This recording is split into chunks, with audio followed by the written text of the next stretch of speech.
आधी रात का समय था। शहर की ज्यादातर लाइटें बुझ चुकी थीं। सड़कों पर सन्नाटा फैला हुआ था और हवा में अजीब सी ठंडक थी। एक पुराने रेडियो स्टेशन की तीसरी मंजिल पर हल्की पीली रोशनी जल रही थी। वहीं बैठा था आरव, जो रात का लोकप्रिय रेडियो शो होस्ट करता था। एक ऐसा शो जहां लोग अपनी डरावनी और रहस्यमयी कहानियां सुनाते थे। शो का नाम था आधी रात की आवाज। उस रात भी आरव माइक्रोफोन के सामने बैठा हुआ था। उसके सामने कंप्यूटर स्क्रीन, साउंड मिक्सर और एक पुरानी खिड़की थी जिसके बाहर सिर्फ अंधेरा दिख रहा था। आरव ने धीमी आवाज में कहा, दोस्तों, रात के ठीक 2 बज चुके हैं। अगर आपके पास कोई रहस्यमयी कहानी है या आप किसी डरावनी घटना का सामना कर रहे हैं तो हमें कॉल कीजिए। कुछ सेकंड तक रेडियो पर सिर्फ हल्की हवा की आवाज सुनाई देती रही। फिर अचानक फोन बज उठा।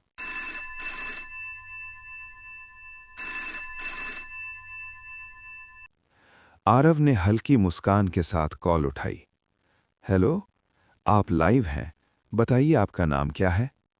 दूसरी तरफ कुछ सेकंड तक खामोशी रही। फिर बहुत धीमी, कांपती हुई आवाज आई। मेरा नाम रिया है। उसकी आवाज में साफ डर था। आरव ने तुरंत गंभीर होते हुए कहा, रिया, क्या हुआ? आप ठीक हैं? रिया ने धीरे से फुसफुसाया, मुझे लगता है मेरे घर में कोई है। स्टूडियो के अंदर अचानक सन्नाटा छा गया। आरव ने शांत स्वर में कहा, घबराइए मत, शायद कोई गलतफहमी हो। क्या आपने दरवाजे और खिड़कियां चेक की हैं? रिया की सांसें तेज सुनाई दे रही थीं।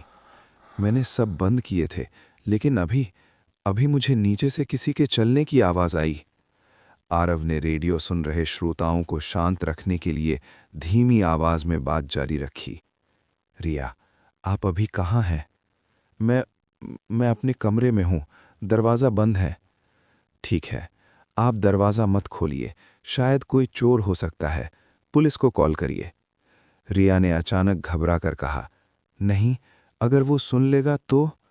तभी फोन के दूसरी तरफ धीमी चरमराहट की आवाज आई, जैसे कोई लकड़ी की सीढ़ियां चढ़ रहा हो। रिया की आवाज कांप गई। वो ऊपर आ रहा है। आरव का दिल भी तेज धड़कने लगा। रिया, शांत रहिए, कमरे की लाइट बंद कर दीजिए और कहीं छिप जाइए। कुछ सेकंड तक बस हलचल की आवाज आती रही। फिर रिया फुसफुसाई, मैं अलमारी के अंदर छिप गई हूं। रेडियो पर सुन रहे हजारों लोग अब पूरी तरह खामोश होकर ये सब सुन रहे थे। तभी अचानक टप टप टप कदमों की आवाज बिल्कुल साफ सुनाई देने लगी। कोई सच में उसके कमरे के बाहर था, दरवाजे के पास। रिया की सांसें और तेज हो गईं। फिर अचानक दरवाजे का हैंडल हिलने लगा। वो दरवाजा खोलने की कोशिश कर रहा है। आरव ने जल्दी से कहा, रिया, फोन मत काटिए, मैं यहीं हूं। कुछ पल बाद दरवाजे की आवाज बंद हो गई। फिर कुछ सेकंड तक सन्नाटा छाया रहा। रिया ने धीरे से कहा, शायद वो चला गया। आरव ने राहत की सांस ली। लेकिन तभी रिया की आवाज अचानक बदल गई। वो डर से कांप रही थी। आरव जी, रिया फुसफुसाई, वो आदमी मेरे कमरे में नहीं आया तो? कुछ सेकंड की भयानक खामोशी के बाद रिया बोली, वो अभी आपके पीछे खड़ा है। स्टूडियो के अंदर अचानक ठंडी हवा का झोंका चला। आरव का शरीर जम सा गया। उसने धीरे धीरे गर्दन घुमाने की कोशिश की। पीछे सिर्फ अंधेरा था। लेकिन तभी कुर्सी के पीछे किसी के कदमों की हल्की आवाज आई। आरव का गला सूख गया। रेडियो पर हजारों लोग अब सांस रोककर ये सब सुन रहे थे। आरव ने डरते हुए कहा, रिया, तुम मजाक कर रही हो, है ना? कोई जवाब नहीं आया। फोन लाइन पर सिर्फ स्टैटिक नॉइज सुनाई दे रही थी। फिर अचानक रिया की आवाज फिर आई, लेकिन इस बार वो फुसफुसा नहीं रही थी। उसकी आवाज बिल्कुल ठंडी और अजीब थी।